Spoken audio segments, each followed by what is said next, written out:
frente a esto. No. Estoy buscando aquí. Espérate. Creo que le había dado a lo que era. Espérate. Ahora. Déjame ver. Ok, hola. Hola, how are you? ¿Cómo estás? Bien, gracias. I'm good. Good. So, we're going to talk a little bit in English. I'm going to practice my English. Okay. Practice. So you can answer like freely, and I think it's better too for everyone listening. Like, we have a lot of people from Latin America also that I guess I'm going to translate later on, but for me it was very important to have you here. Thank you for your time. No, of course. Thank you for having me. Gracias por tenerme. Yo tengo que practicar mi español también, so don't be afraid to go in and out. It sounds good. Gracias. Thank you.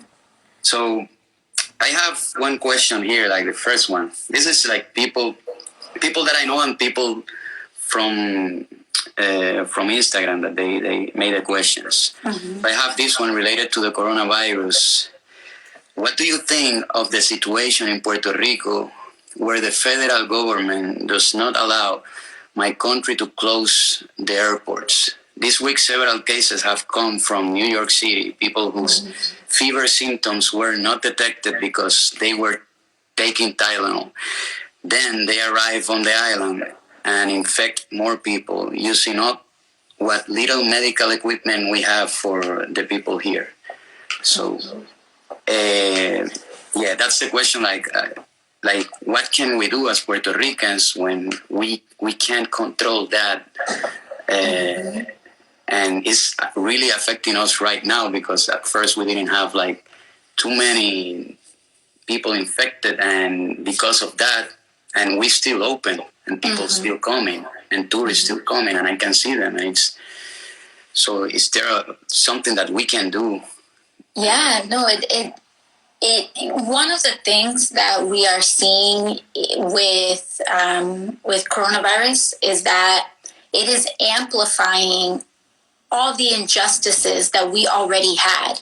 And for example, with our brothers and sisters in the Black community, it's amplified the health disparities for nuestras hermanos y hermanas inmigrantes. You know, it's made all of these disparities even worse. And when it comes to Puerto Rico, it has only amplified the injustices of the colonial status of the island. Because if Puerto Rico did not have this kind of second class relationship with the larger United States, we would be able to have more control over our island's policies, either directly or indirectly through control of our own finances, which we know La Junta takes much of that power away. And so other states, they've been able to kind of suspend or create different policies around non-essential travel, but it also amplified this relationship as well, even just the mentality as well, when the government started issuing these lockdown orders, all of these flights started getting much cheaper because nobody was flying anymore. But the few people who saw that started to say, oh, you know, it's vacation time. I'm going to take a $50 ticket to Puerto Rico. Coming from a place that is heavily infected or coming from a place that's heavily at risk. And people decided that they were going to go on vacation without thinking about the disease that they were bringing into the island. You know, it's so reflective of the colonial relationship that Puerto Rico has long had with the United States. And it's almost cruel irony because one of the initial symptoms of colonization was the infection of indigenous peoples. It's almost like an echo into history. And so one of the things that it's shown us is that La Isla, Puerto Rico, you know, it amplifies the need for us to have more control, proper control over our island, and the need, and it shows us how self-determination is a matter of life and death for us. Do you think that we should, and this is me thinking, because like should we lock down ourselves, like the airport? Like, don't give a damn of what the government, the federal government is saying. I know that maybe it's uncomfortable for you to say, but I'm like, if I'm a governor of the island and I can see people drowning like that, like dying, I'm not gonna wait for someone to tell me to help them out. I'm just gonna go and help them out.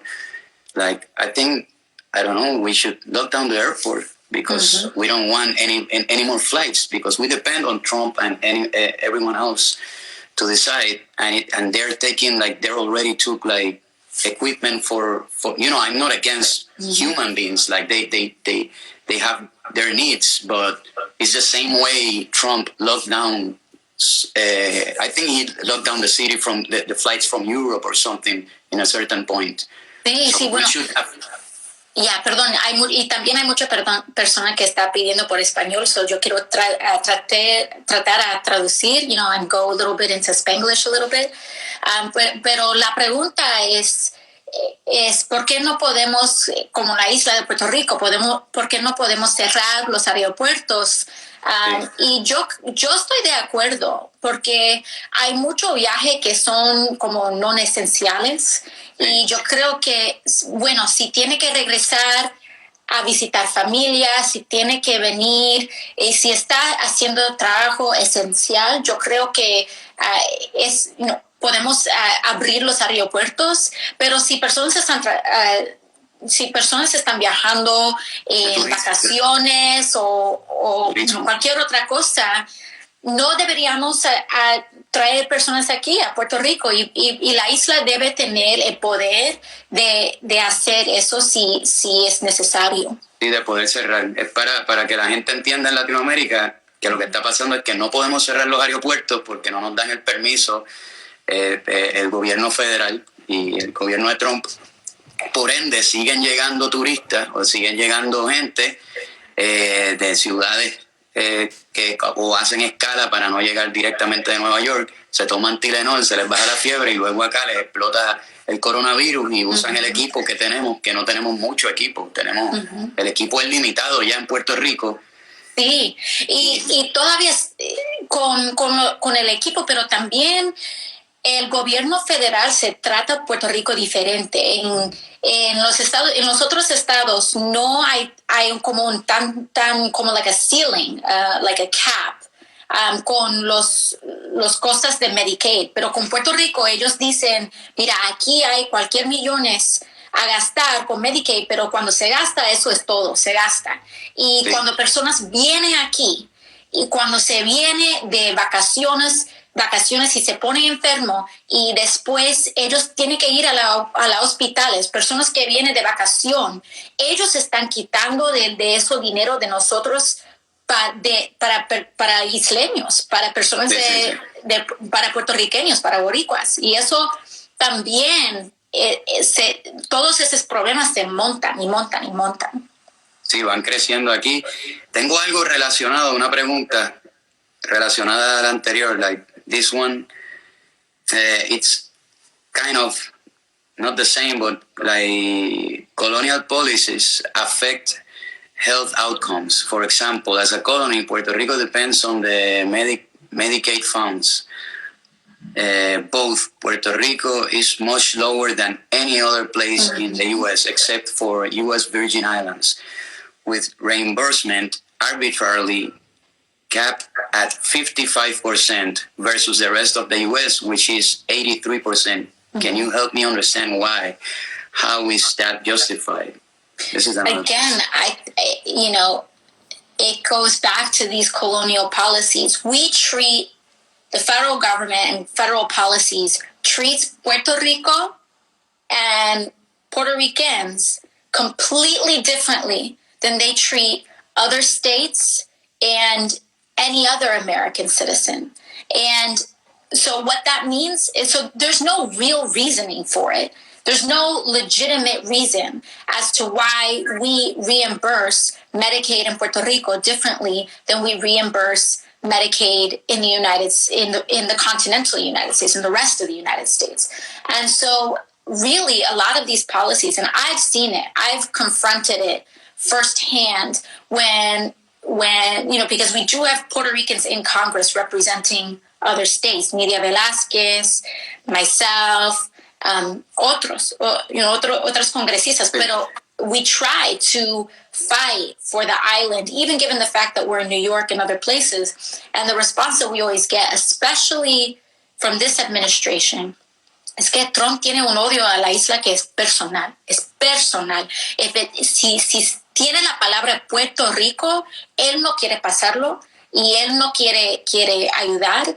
Pero también es importante a reconocer que estos problemas fue anterior de Trump, porque antes que Trump fue la Junta, y eso fue una administración demócrata que apoyó la Junta, que ahora están, la estructura de la Junta es matando personas. O sea, no podemos traer recursos a los hospitales, a nuestras escuelas, a otras cosas, de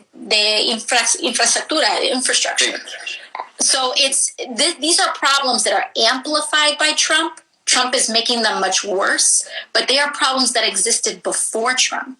And that's the thing that's important for us to recognize. And it's uncomfortable, but it was under a Democratic administration that the Promesa Act passed and La Junta was established.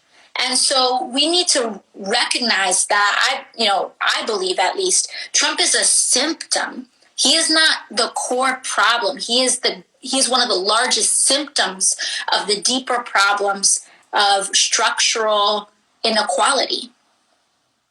Yeah, like I think that you're right, and that sends me to the next question. No sé si entendieron esta pregunta, la última que le hice, que es que al ser una colonia de Estados Unidos,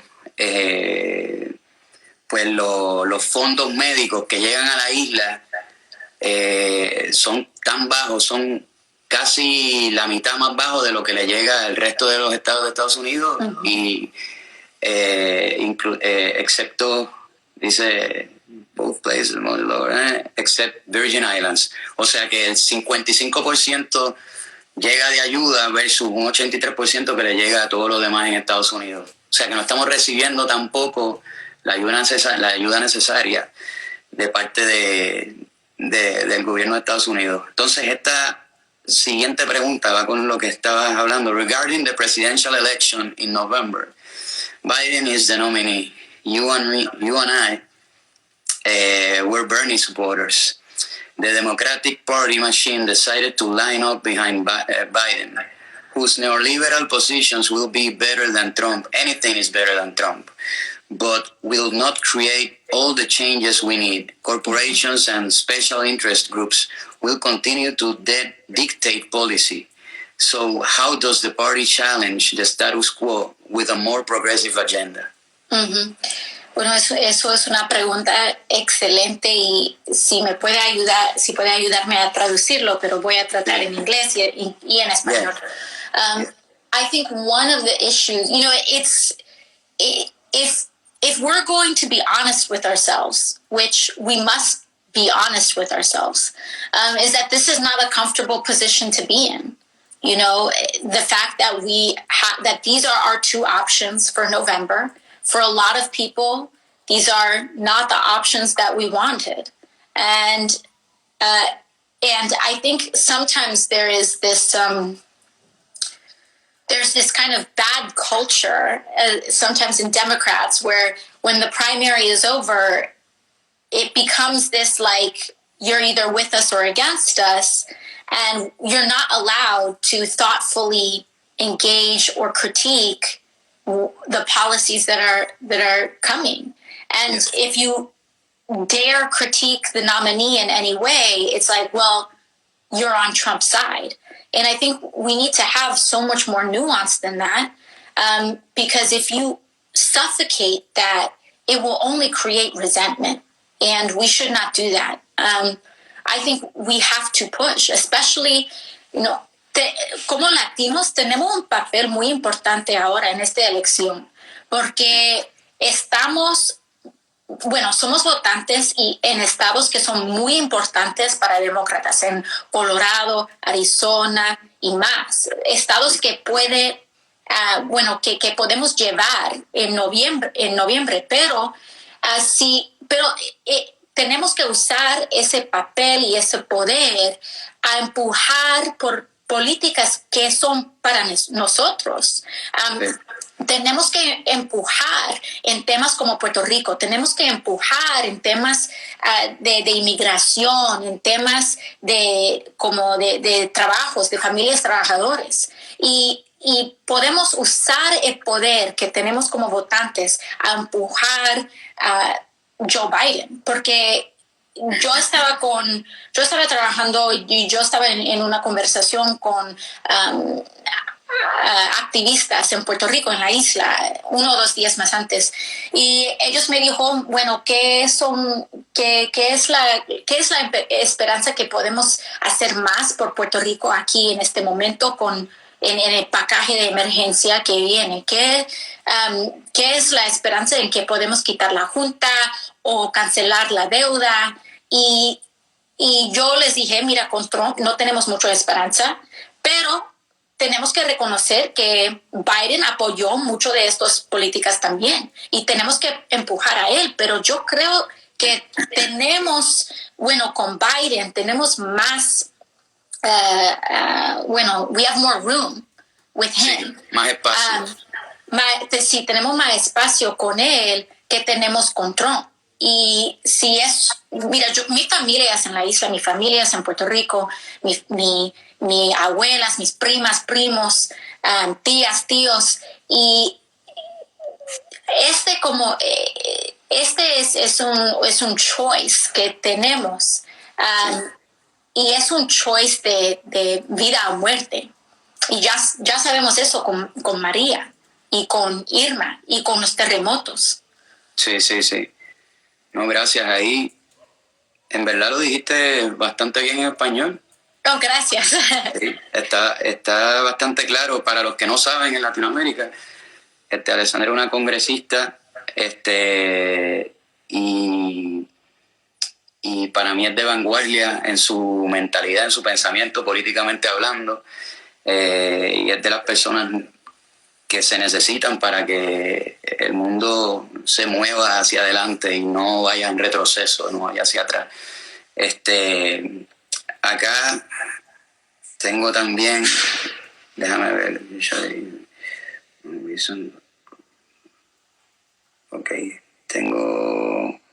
tengo una que me mandó un amigo doctor y científico de la Universidad de Yale, y se lo mando en video porque creo que está bien. Déjame subirle el volumen y lo pongo así. Question about testing. There's a shortage on testing both in Puerto Rico and in the U.S. And part of the reason why there's a shortage is not so much that there's a shortage on the specific reagents that are needed, is that these reagents have been built into kits that are made by specific pharmaceutical companies, and those companies have been unable to supply the kits for the machines that they usually run. And the reason is because the kits are custom made for those machines, and if you don't have the right kit for the right machine for that specific company, then you cannot run the tests. It reminds me of the Nestle coffee pods. If you don't have, you can have coffee in your house, but if you don't have the right coffee pod, you cannot run the Nestle coffee machine. So my question is, I have 2 questions. The first one is, what kind of regulations do we need to prevent this from happening in the future? Because unlike the Nestle coffee machines, these are tests that are needed to protect people's lives.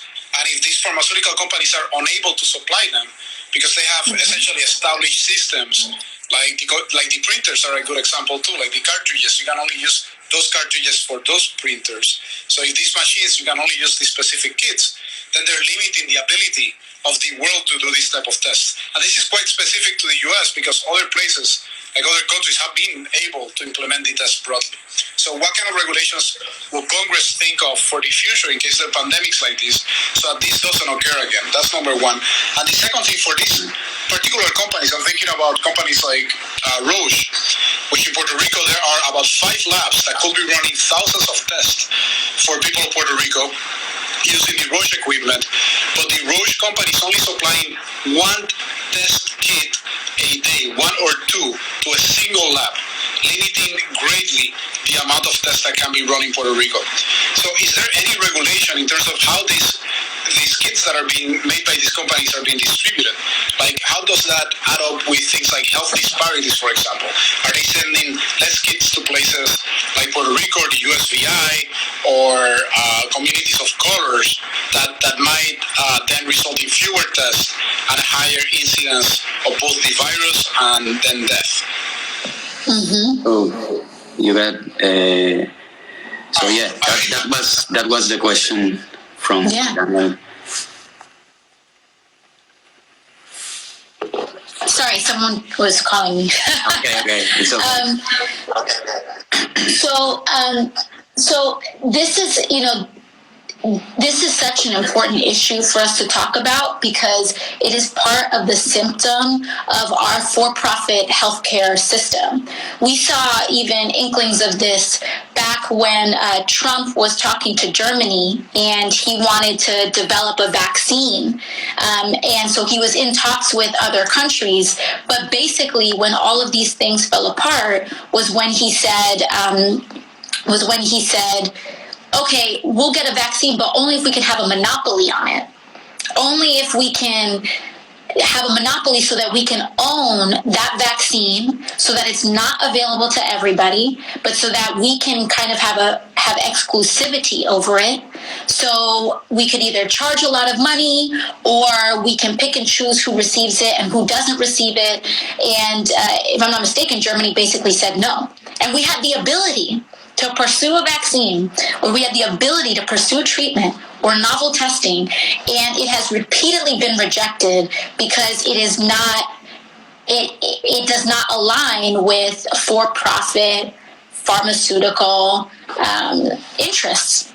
Yes. And so a lot of what's happening right now, the Trump administration especially, they've been trying to create exclusivity deals and tax carve-outs for pharmaceutical corporations. And these types of testing equipment that the doctor was talking about, which is almost like he was saying, it's like when you have the coffee machines and you try to put a Keurig in a Nestle, but there's still the same coffee inside. It's literally just the models of the equipment. They make them so that they don't fit together so that people have to pay more.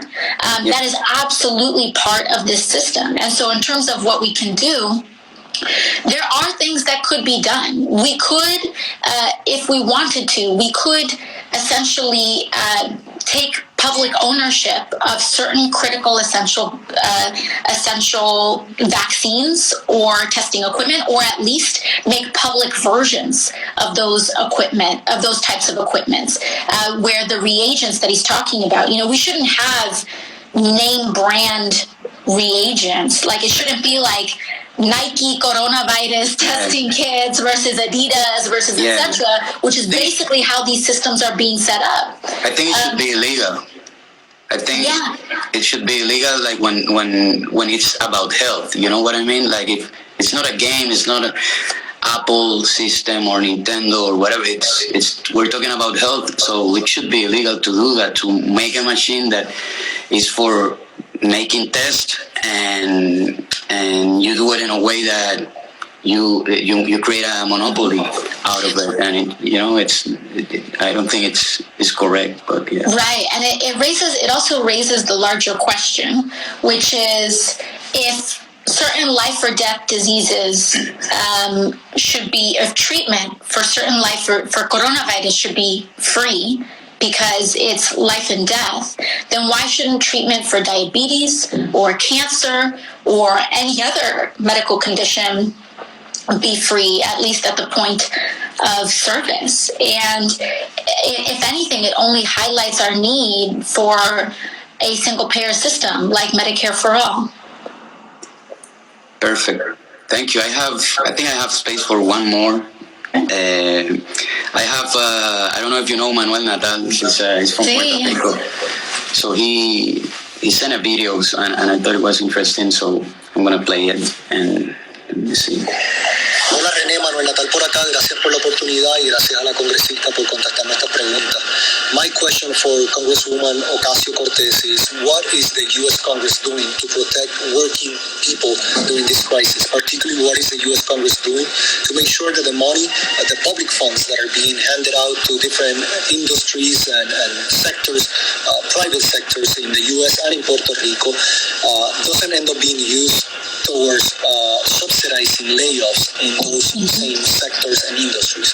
In Puerto Rico, for example, the government of Puerto Rico has applied or approved multiple initiatives to help out private hospitals in Puerto Rico. But at the same time, those hospitals are laying off hundreds and hundreds of employees, particularly nurses. At the same time, the Legislative Assembly in Puerto Rico is considering a bill that would allow private education institutions to reduce the salary of teachers in Puerto Rico, and we obviously cannot allow that. So my question is, what is the U.S. Congress doing to make sure that the money that we're giving in public funds doesn't end up subsidizing the thousands and thousands of employees being laid off? Thank you, Renee. Thank you, Alexandria. Yeah. Thank you. So one of the problems, there are some aspects of the bill that protect workers, but other aspects that don't. And the irony of this bill is that there were kind of two aspects. So one was this huge Wall Street bailout that was passed in this bill. And then there was another one that were these kind of forgivable loans for small businesses. And there was a package for small business. And in the legislation, there is more accountability and there are more rules and there are more provisions to protect workers in the small business part that is much smaller of this bill than there is in the Wall Street part of this bill. And so there's so much work that needs to be done. They passed the first part of the bill. There are some provisions in it. They can't lay off workers for 6 months if you accept the bailouts in the bill for some of the companies. But the problem is that the Trump administration can just waive the rule pretty much whenever they want, which means they will waive the rule whenever they want. And so I think in the upcoming package, they're going to be putting in provisions so that they can't waive those rules. But there's so much that has to be done. They're also fighting with Chairwoman Maxine Waters. We are fighting to try to get a $2,000 recurring payment to every American, every U.S. citizen, and every person with a Social Security number, which also includes some immigrants. And so we're trying to get $2,000 recurring plus $1,000 per child, because although they passed the 1,200, it's one time, and that's not enough for our families. It's not enough to live on.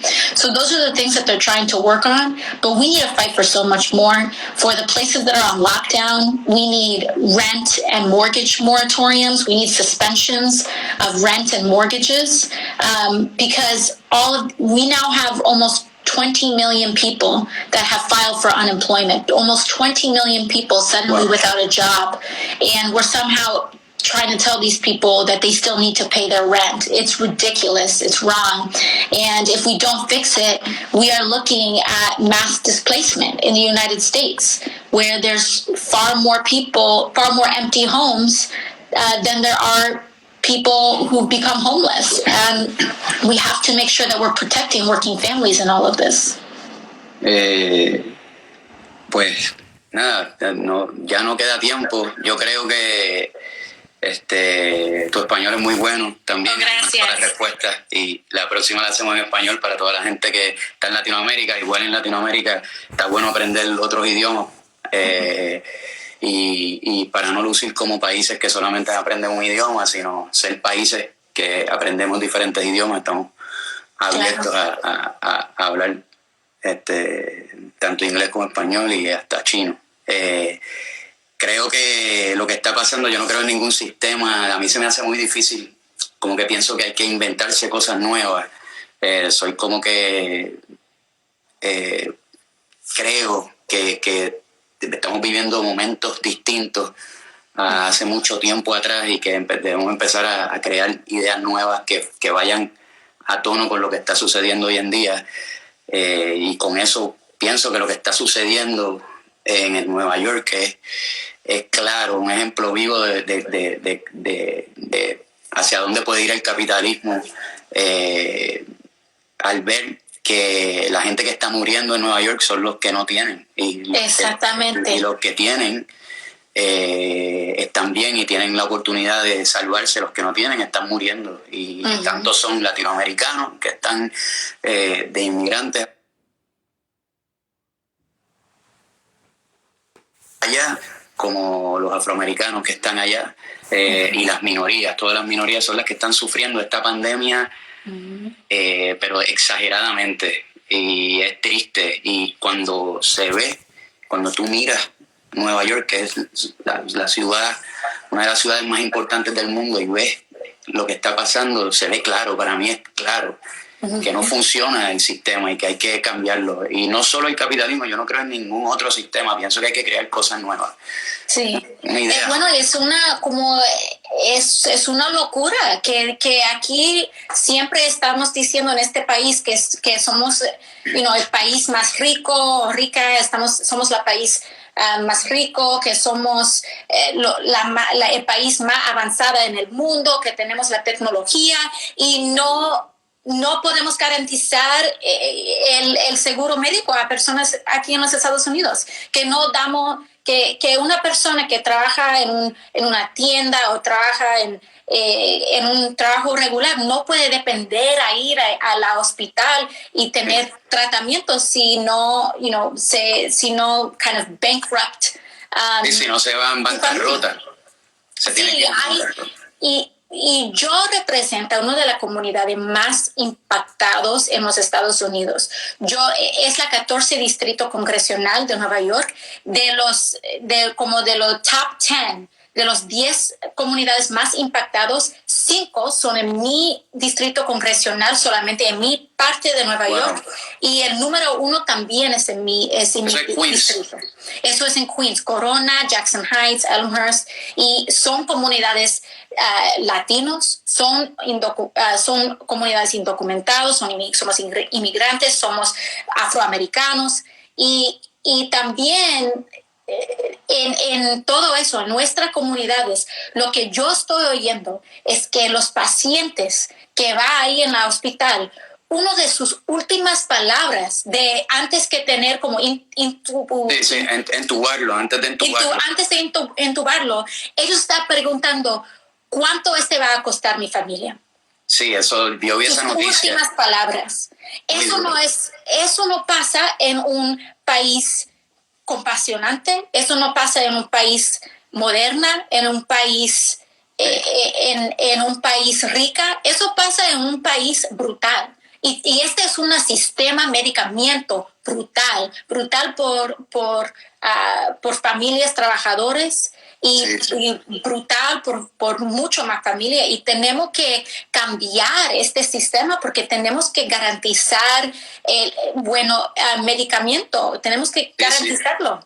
Sí, medicina y salud para todos. Y esa noticia, para los que no saben, salió hace poco, creo que fue en el New York Times, no estoy seguro, de un enfermero que escuchó las últimas palabras de un paciente con coronavirus antes de morir, que lo iban a entubar. Sus últimas palabras fueron: ¿cuánto me va a costar esto? Esa es la representación de un sistema que no funciona. Cuando tus últimas palabras de vida son: ¿cuánto va a costar esto? Yo espero que la gente, luego de toda esta situación, esta pandemia, cambie para bien y entienda que nosotros como seres humanos tenemos que movilizarnos para que cambien las cosas. No podemos dejar tampoco de movilizarnos, que esto es algo que va a ser difícil luego de toda esta pandemia, porque tenemos que estar separados, nos están ordenando a que nos quedemos en nuestras casas, Y si te fijas, es casi como, no sé, como hay que quedarse en su casa y todo el mundo tiene que obedecer y hay que quedarse, pero luego de que todo esto pase, hay que atreverse entonces a salir y manifestarse cuando es necesario para que esto no ocurra, para que una persona que esté muriendo en un hospital, sus últimas palabras no tengan que ser ¿cuánto me va a costar esto? Nada, de nuevo, muchas gracias, Alexandria, gracias a todo el mundo que estuvo acá pendiente, y gracias por hacerlo también en español cada vez más. Claro. Es la práctica. I'm practicing in English too. Yeah, that's right. Yeah, so thank you. Thank you so much. Thank you so much. Bye. Bye.